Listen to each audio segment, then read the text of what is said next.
Hi, I'm Helen Wintle, and I am the owner of the We Scott Bookshop, and I'm here today to talk to you about China. I was asked to pick a topic of some place that I was interested in, and I chose China because I did my student teaching over there. I lived there and taught there for 6 months, way back in 1997, in the winter of 1997 in the spring. It was a wonderful experience. It's a whole different world, and if you ever get the opportunity to go there, the people are wonderful. It's an ancient country. Many of our things that we use today were invented there. So I thought I'd talk a little bit about some of the things that I have that I picked up while I was there, the artwork, and some just different items that I collected that I brought back with me. We'll start with, these are, I think, are just beautiful. They're similar to the, the Pennsylvania Dutch scissor cuttings. And these are just, they're made out of paper, if I can get them out. And it's painted and then it's cut. And these are representations of the masks from the Chinese opera, okay?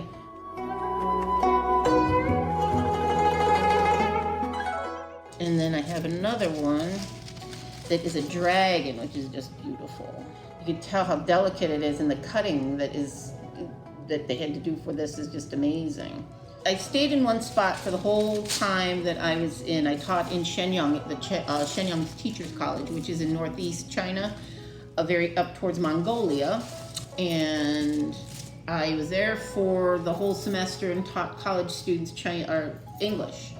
After I finished there, I had a list of places I wanted to visit, and I had 6 weeks to do so. So I set off by train and started visiting different places.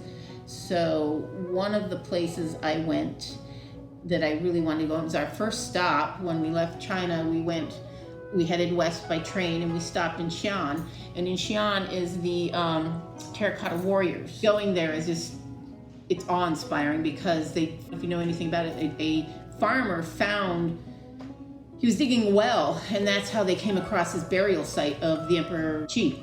His whole army was built there, and if you've ever seen anything about it, it's the size of an airplane hangar, and there's rows upon rows of life-size statues, warriors, along with their horses, and as you can see, they're kneeling, they're standing, it's just a really amazing thing to see, and I really enjoyed seeing that. And they found it by digging a well, and that's hundreds and hundreds of years old. And so I traveled across. I spent all those months teaching, and then I started traveling. So I went to Xi'an, and I think I bought this in Xi'an, which is a piece of folk art. And I always love their different types of artwork, especially their folk art. It's really a representation of how they live there. I was fortunate enough to have a Chinese friend, take me out to his grandmother's home. And I spent out in her village, spent the night, I ate with them, and then I spent the night in their village. And it is communal farming. It was at that time. They have very little. They cook all of their meals in a giant wok, which is fire-fed. And I helped them make dumplings, which you could tell which ones were the dumplings I made once they put them into the pot, because they didn't hold up so well. But so this always reminds me of going to her village, and his grandmother lived in this little tiny shack, is what we would consider a shack, but it was their home, and it was her home, and it was a little tiny place, and I ate with them. And I think the night before that I left Shenyang to start traveling, a friend that I had made, he was a Chinese fellow, and I taught night classes, and I met him through the night classes, and he invited the fellow that I was traveling with to his home to have dinner with himself and his daughter and his wife. And he took us to a Taoist temple, which was really a neat experience. And they gave me a pair of their socks because I commented on them, because how they wrap the legs up, and they gave me a pair of their socks. So that was a neat experience, because I saw a very different. We go to churches here, we see our Christian churches, there you see where they worship, and that was a neat experience. And I went to the Taoist temple, and then I also, while I was there, I judged an English contest. And this is the certificate I got for the English contest for having judged it. Okay, and not only did they, that was for the English contest. My qipao, my dress, was made for teaching at a primary school. I volunteered at a primary school. That was a lot of fun because I don't usually teach little people. I taught high school and in my years of teaching and middle school, and they were a lot of fun to teach English to the little, I think they were like second and third graders. But in payment for that, they had my qipao made, my traditional Chinese dress. I get to pick out the fabric, and to get measured, they went and they ran and got the very old Chinese gentleman who came and measured me, and he is the one who put together and made my dress for me, which was, I cherish it. It's just a beautiful piece of work, and I just love it. It's red silk. It's something I'll always keep. I may not always fit into it, but I'll keep it. If you ever get the opportunity, go to China. It's just an amazing country. I was lucky because I got to live among everyone, and I got to see what the real China's like. When you want a tourist, sometimes you don't, as a tourist in a group, you don't get to see, you see what is chosen for you to see. But I got to see how people actually live. I lived among them and I got to see how they farm. But I've got a good book here in the shop called The Ancient World of the Chinese, and it talks about how the dynasties began. And if you're familiar, like we have presidents and they have dynasties, so you go through about who was which dynasty, and it has timelines in it. It's a great little book. It talks about all kinds of things, their inventions, the animals. Dogs were something that was rare to see over there. I was so happy when I did see a dog because I had to leave mine behind when I went over there for 6 months. But it's an amazing culture, and it's, if you ever get the opportunity to learn more about it, and then all of their, I printed out a list here of the top 20 ancient Chinese inventions, and the top one is paper. Did you know they invented paper? They invented liquor. They invented movable type printing. So it just, and fireworks, gunpowder, they invented that. The compass. There's all kinds of things. So if you ever get the opportunity to visit China, I highly recommend it. It's a very, very long flight, that's for sure, but well worth the journey. It's an amazing place. So, and I thank you for listening.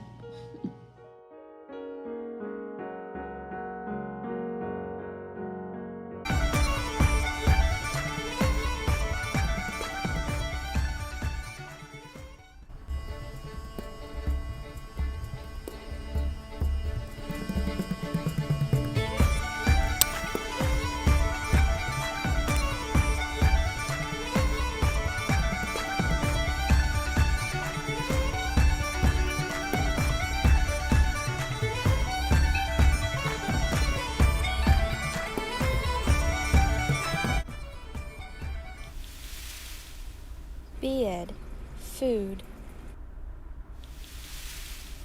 Aaron, bread. Butter. Aaron, agus, bread and butter. Brot, soup. Ishtalum brot. I like soup. Hatulum buntata. I do not like potatoes. Tapalid aharij agus Martian Lee.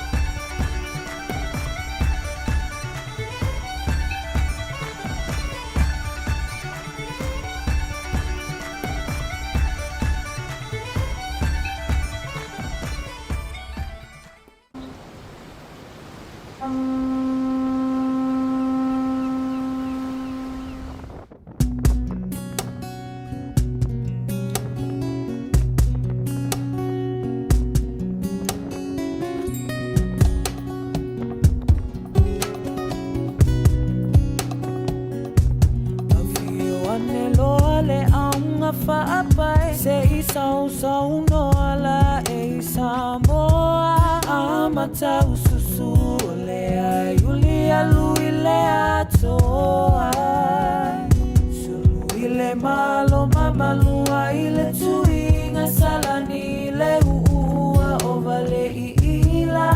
walungai oleta so asilile mataina fai mama lule faiba isilile sila sila.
Welcome to the World Stories Fest.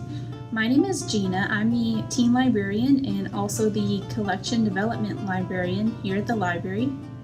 And I have some English ancestry, so I decided to share with you an English folktale about the Green Children.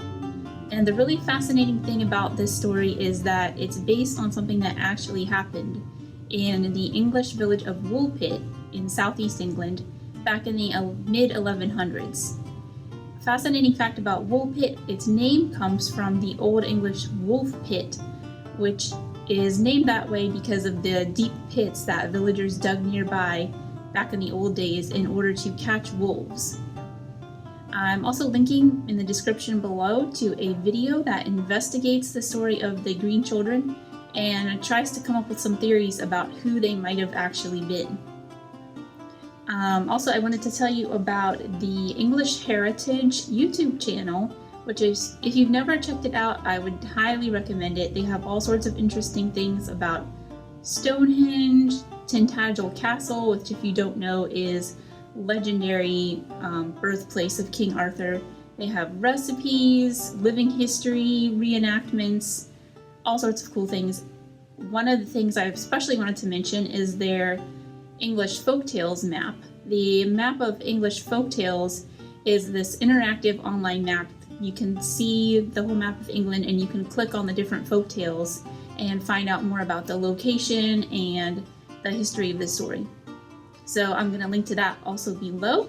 And I am reading this story of the Green Children today from Between Worlds, Folktales of Britain and Ireland by Kevin Crossley Holland, illustrated by Francis Castle. And here is a little bit from the author's note about the story. He says, "The story is very strange and haunting mixture of historical truth and much earlier vegetation myth, green coming up out of the ground. Quite how the two became combined we cannot tell. And now the green children. Clack straightened his back, braced his aching shoulders, and grunted. Sweat trickled down his face and dripped from the end of his nose. He licked his lips. They tasted of salt. Clack glanced down the long, straight rows of corn. Then, rubbing the back of his neck between his shoulder blades, he considered the position of the sun. But his stomach was his best clock. He filled his lungs, cupped a huge hand to his mouth, and bellowed, "Food!" The other villagers heard him. One by one they stopped work and mopped their brows.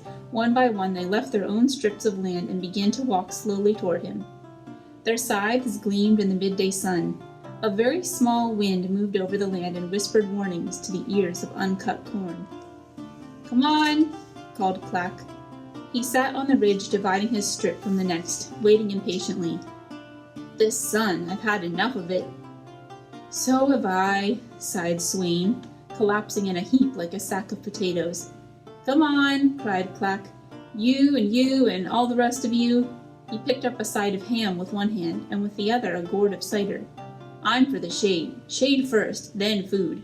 Who will carry the apples?" "I will," said Grim. So the villagers, 9 of them in all, set off across the common land on which their cattle grazed. They walked toward the wolf pits, where, in winter, wild creatures roamed, and towards the high waving elms. Clack led the way. He always did. He liked leading. And the lord of the manor, Sir Richard de Calne, who had recognized this quality in him, had put him over the other villagers and serfs. As the tired, hungry men approached the elms, Clack stopped in his tracks. "Look!" "What?" said Grim. "Where?" said Swain. "Look!" Clack exclaimed again. "Look there!" He pointed toward the trees. "Follow me!" And throwing down the side of ham in the gourd, he started to run. He ran, and at last he came to the old wolf pits just beyond the elms. "Look!" insisted Clack, pointing again. "Look!" And there, huddling in the hollow of the largest pit, the villagers saw what Clack had seen. 2 green children. Their skin was green. Their hair was green. They wore green clothes, and one was a boy and the other a girl. For a moment, nobody moved. Nobody spoke. The villagers looked down at the green children, and the green children looked up at the villagers. "Blessed Edmund, preserve us!" exclaimed Clack, and he made the sign of the cross. "Indeed," muttered Grim, and he crossed himself too. "Who can they be?" said Swain helplessly. "Ask them," said Clack. Swain laughed nervously. "All right then," said Clack. "I will. I'll ask them." The villagers bunched together anxiously.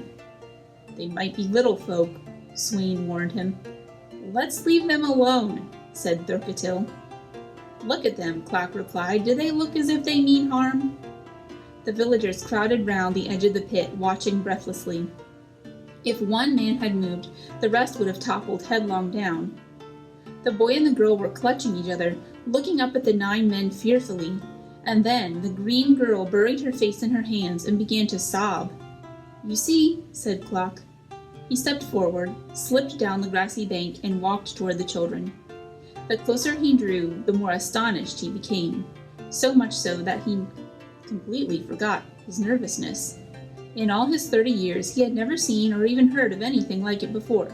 Green children, a boy and a girl with green cheeks, green fingers, and poking out of their green sandals, green toes. "Hello," said Clack in his gruff, friendly voice. "Who are you?" And he smiled encouragingly. The children huddled still closer together. They gazed at Clack, bewildered, and said nothing. Clack looked at the children closely, and guessed the girl was about 9 and the boy about 7. He saw that they resembled each other, not only because they were green, but also in their features. "You must be brother and sister," he said. "Who are you? Where do you come from?" The children continued to gaze at him silently. "Well," thought Clack, "it's clear enough. Either they're dumb or they don't understand me." At this moment the boy turned to the girl and spoke several strange words.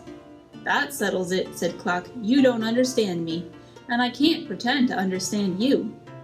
The green girl looked at Clack. Suddenly she flashed a smile at him, opened her mouth, and pointed at it. "Blessed Edmund preserve me!" exclaimed Clock. She's got a green tongue. He nodded and grinned. I see, he said. You're hungry. He turned around, waved reassuringly to the other villagers, and called, What are you doing up there, you idlers? Get the side of ham and bring it down, and bring the cider too. In no time, the villagers were pouring down into the pit, bringing the food with them. They swarmed around the children, their superstition at last overcome by curiosity. Here, give me the side of ham, said Clock. Swain passed it to him. Clock sniffed at it, then showed it to the two children. They looked at it blankly, then turned to each other and shook their heads. Then the girl sniffed it and wrinkled up her nose. Look at that, marveled Clock. They've never seen a side of ham before. Now it was his turn to shake his head. What about the apples, then? Give me 2 red apples. Here, said Grim, and passed them over. The 2 children looked at them, turned to each other again, and shook their heads a second time. Clock was dumbfounded. He didn't know what to do, but he didn't like to admit it. How about that? He asked. How about that? They've never seen apples before. Despite their behavior, it was clear that the 2 children were famished. Again and again they pointed to their mouths, and once more the green girl began to weep. I think we should take them to Sir Richard, said Clock. The other villagers nodded in agreement. Sir Richard's a traveler, Clock continued. He's traveled far and wide, almost as far as the edges of the earth. Perhaps he's heard of green children. So the villagers escorted the green children to the manor of Sir Richard de Calme. As they walked, they sang, for they were not altogether sorry to miss an afternoon's work under the blazing sun. But the children were dazzled by the bright light. They kept their heads down and shielded their eyes with their arms. The fortified manor was surrounded by a moat. Clock strode to the brink and shouted to the guards on the other side. For a while the guards conferred, then they let the drawbridge down. The little group with the children in their midst walked across and on into the great hall. Wait here, said a guard, his eyes bulging out of his head as he looked at the 2 children, until Sir Richard comes. Inside the hall, out of the sunlight, the children looked about them with great curiosity. They ran to and fro, exclaiming in wonder at the huge stone fireplace, the narrow window slits, the yellow rushes on the floor. They chattered excitedly and for a moment even forgot their hunger. Green children, boomed a voice at the entrance of the hall. What's all this? The villagers swung around. And there, hands on hips, stood Sir Richard de Calme, an enormous, pot-bellied man. The villagers liked him well. He was a just lord and a generous one, though his moods were as variable as the weather. One day he was laughing and smiling, the next thundering commands to his frightened servants. But now he was completely silent. He was staring at the green children, open-mouthed. Please, my lord, said Clock, stepping forward, and he explained to Sir Richard how he had discovered the green children at the wolf pits. And they don't speak English, he said, and they won't eat our food. From his great height, Sir Richard looked down at the shrinking children. He frowned and stroked his beard. Sir Richard liked problems. He enjoyed solving them. But green children, green as grass, who couldn't speak English, who wouldn't eat apples, that was another thing altogether. So, they don't speak English, echoed Sir Richard after a long pause. Ah, well, I don't blame them. Perhaps they speak Norman. He stooped, smiled warmly at the green girl, and began, D'où venez-vous? The green girl gazed at him blankly. Then she looked to her brother. He shrugged and repeated the strange words that Clock had heard in the wolf pits. Whereupon the girl looked up at Sir Richard, pointed at his pot belly, and opened her mouth. Sir Richard bellowed with laughter. I understand you, he cried. Food's a common language. All right, sit them down. Then, walking to the entrance of the hall, he shouted at the top of his voice, Food! Food! Clock led the 2 children over to the trestle table and sat them at the wooden bench. In no time, a servant bustled in, bearing part of a chicken on a platter. A second followed, carrying a bunch of succulent black grapes, and the third brought a pitcher of red wine. Give them each a wing, said Sir Richard. That'll tempt them. You see if it doesn't. But the children pushed the chicken away, indicating that they would not eat it. What about the grapes, then? Suggested Sir Richard. The black succulent grapes were set before them. The girl fingered one and said something to her brother. Then they refused them too. Sir Richard strode up and down the hall, disconcerted. Bring them some cheese, then, he instructed. A servant hurried out of the hall, reappeared with a bowl of cream cheese, and placed it on the table. The two children took one look at it and pushed it away too. Well, exclaimed Sir Richard, I don't know. What will they eat? At this moment, it so happened that an old servant was crossing the far end of the hall. In his arms he carried a pile of freshly cut beans, still attached to their stalks. Seeing the beans, the green children cried out with delight. They leaped up from the bench and ran toward the old man, who was so startled at the sight of them that he threw down the beans on the spot and ran out of the hall as fast as his old legs could carry him. The children fell upon the pile and immediately began to tear open the stalks, thinking the beans were in the hollows of them. Finding none, they were utterly dismayed and began to weep dismally once more. Look, said Clock, like this. He quickly opened a pod and showed them the naked beans. And so at last the green children began to eat. The villagers stood watching them. I see, said Sir Richard eventually. I see, green children, green food. After they had eaten their fill, the green children smiled gratefully at Sir Richard de Calne and the villagers. Well, now what? Said Sir Richard. What are we going to do with them now? This was a question no one could answer.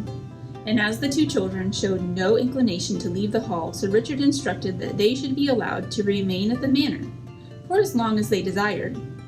He asked his priest, Father John, to teach them to speak English. And for many, many months the green children ate nothing but beans. The great fair at Stourbridge came and went. Sir Richard de Calne journeyed there, laden with packs of wool, and returned with Baltic furs, French cloth and lace, and salts and spices from the east. And all this time the green children stayed at the manor. Father John took his duties seriously. Each day the children had English lessons with him. They both worked hard and made good progress. And the old priest, a lean, angular man, who often declared he loved no one but God, began to love the green boy and the green girl as if they were his own children. They must be baptized, he told Sir Richard one day. They may be green, but they still have souls. And so the children were baptized. The ceremony was attended by Sir Richard de Calne and by all his household, and by his villagers and serfs. August grew old. September was born. High winds wrestled with the sun. Leaves fell, carpeting earth in copper and bronze and gold. The elms by the wolf pits looked like skeletons. Clock and his fellow villagers brought the harvest home and began to prepare for winter. They killed pigs and cattle and fowl, and gave them to their wives, who cut them up, salted them, and stored them away for harder days. During the cold days of November, the green boy became listless. He would eat no more beans, and he made little progress in his work. He lost interest in playing checkers and spinning tops, and nothing his sister said could cheer him. Nobody could say what was wrong with him. He ran no fever, sported no spots, and his sister could speak so little English that she was unable to explain. Father John was anxious. He made the green boy eat mugwort and mayweed, crabapple, thyme, and fennel. He sent to Bury for water from the well of Our Lady. He offered prayers. It was all to no avail. One dark day, when the ground was like iron underfoot and the shifting skies were gray, the green boy threw up his hands and died. Throughout the long, hard winter, his sister could not be consoled. Often she wept. It was so cold the tears froze on her cheeks. But at last, as spring threw off winter, she too threw off her grief. The crocuses flowered. One evening, Sir Richard de Calne and his family, his servants and guards, and all the villagers and serfs who worked on his land, gathered in the great hall. First the company ate. The food was drawn from the ground and air and sea. There was crane and swan, peacock and snipe. There was suckling pig and, out of season, venison. There were lampreys, sea trout, and sturgeon, and to wash down this sumptuous fare there was spiced wine. After the meal, it was customary for the minstrel to sing. The company turned from the tables to face the minstrel and the fire. "Not tonight," called Sir Richard. "We'll not have songs tonight. I've asked you all for a special reason." He paused and looked around the hall. "Our guest," he continued, and smiling, turned to the green girl, "can speak English at last. She has told me who she is and where she comes from, and now I have asked her to tell her story to you." There was a rustle of excitement. The green girl stood up and walked over to the minstrel's place beside the flickering fire. Her shadow danced on the wall behind her. All at once she smiled, the same alluring smile she had first flashed at Clock in the wolf pits. Then she began in a strong, clear voice. "I come from a green country. The people are green. The animals are green. The ground and sky are green. There is nothing that is not green. The sun never shines in my country. The light there is a constant green glow, as if the sun were always just below the horizon." A puff of wood smoke filled the room. The listeners coughed and rubbed their smarting eyes, then settled again. They had never heard such a thing in their lives. "From the hills of our country," said the girl, "you can see another, much brighter land, though I have never been there, divided from ours by a broad river." "But tell us where your land is," said Sir Richard, "and how you got here." "Well, one day my brother and I, my poor brother, who died of homesickness, we were tending sheep on the hills and they began to stray. We followed them and came to the mouth of a cave, a great cave we'd never seen before. The sheep entered the cave and we walked in after them, and there, ahead of us, we heard the sound of bells. A most beautiful sound, loud bells and soft bells, treble bells and bass bells, ringing, ringing. It seemed," said the green girl, "that the sound came from the far end of the cave. The bells were so beautiful they pulled us toward them. We had to find them. So we walked through the cave, on and on. At first it was flat, then we began to climb, and the bells rang and rang, tugging us toward them. The cave was gloomy, but not dark. Then suddenly we saw a bright light some way ahead of us. 'That's where the bells are coming from,' my brother said. So we hurried toward it. It grew and grew, dazzling us, and all at once we climbed up and out of the cave. The ringing stopped. The sunlight blinded us." She clapped her hands to her eyes. "We were knocked senseless by the sun. We lay in a swoon for a long time." Everyone in the hall was leaning forward.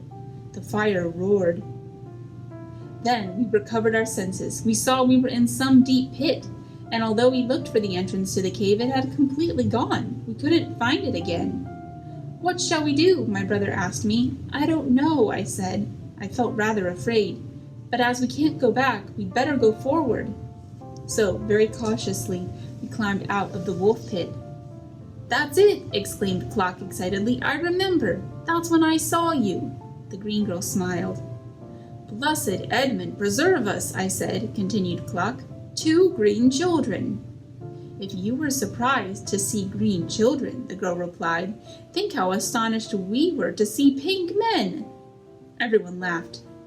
"Not only astonished," continued the green girl, "but frightened too. My brother and I backed down into the pit again, but we couldn't find the entrance to the cave, and so you caught us."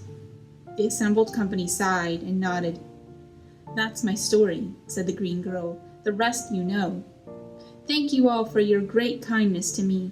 I've been very happy here, but if ever I can find the entrance to the cave, I must return home." With that, she sat down. But that was only the beginning. Many were the questions asked of her that night, many were the answers given. But the years passed, and the green girl did not return home. She remained at the manor, for she was unable to find the entrance to the cave. In time, she learned to eat meat and the fruits of earth, and even to enjoy them. And slowly her skin lost its green tinge, her hair became fair. She always said that she was very happy in this world, but often Clock and the villagers saw her wandering down by the wolf pits alone. At such times they never went near her, for they knew that she must be lonely for her own people and looking for the entrance to the cave.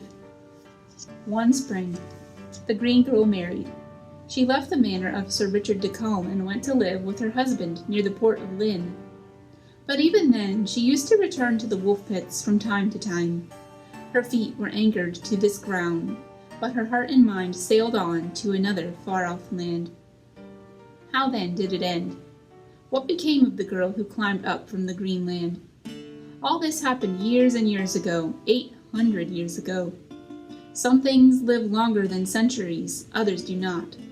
We know much about the green girl, but there is much we do not know, and nobody knows, unless you do, whether the green girl lived on Earth to the end of her days, or whether one day, near the wolf pits, she simply disappeared. The end. Thanks for listening.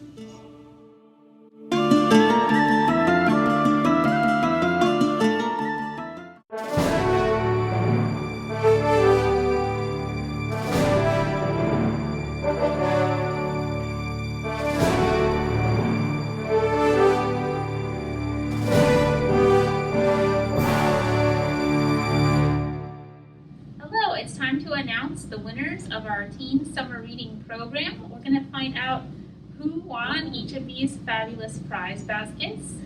Now you also can get a free book just for participating in the Teen Summer Program. So if you participated, you can come by the library to pick up your free book.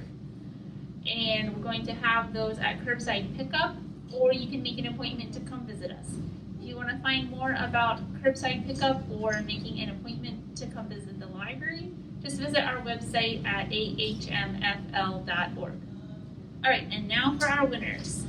The winner of the Anime and Japan basket is Harmony Wong.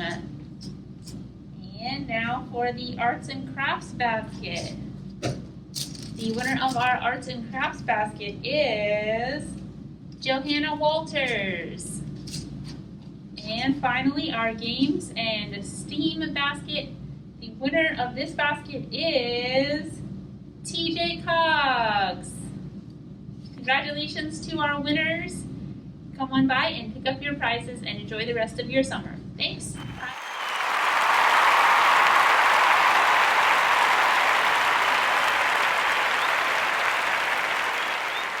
Hi, my name is Karen. I am the new Adult Services Specialist here at the library, and I'm happy to be able to announce the winners of the summer reading program for the adults.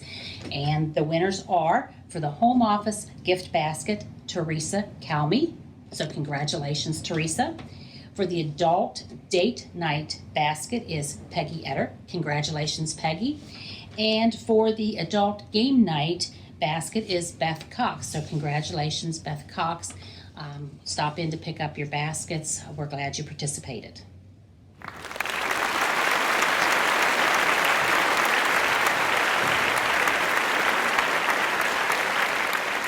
Thanks for joining us as we celebrate the end of our summer reading program and we announce our summer reading program prize winners. So for our children's program this year, ages 5 to 12, we have 4 prize baskets and 4 different winners. So winners, remember, you can come to the library to pick up your prize. So our first basket is the Noble Knights basket. Congratulations to our winner, Kaylin R. Yay! Next, we have our Royal Family basket. Congratulations to the winner, Eli K. Yay, Eli! Our next basket is our Wizarding Wonders basket. Congratulations to our Wizarding winner, Nate F. Yay! And our last basket is our Magical Beast basket. Congratulations to this winner, who is Zachary K. Yay, Zachary! So remember, friends, you can stop by the library to pick up your prizes during our normal library hours. And have no fear if you are not one of our prize basket winners. All children who participated in our summer reading program, ages 0 to 12, are still eligible to get a free book from the library for their reading this summer. So you can stop by the library to pick up your free book, during our normal hours or during our curbside pickup hours to select the book that you would like to take home for free as our congratulations and thank you for participating with us this summer. So it was a weird summer for us all, but we are so glad that you still kept on reading and that you imagined your story with us this summer. Bye.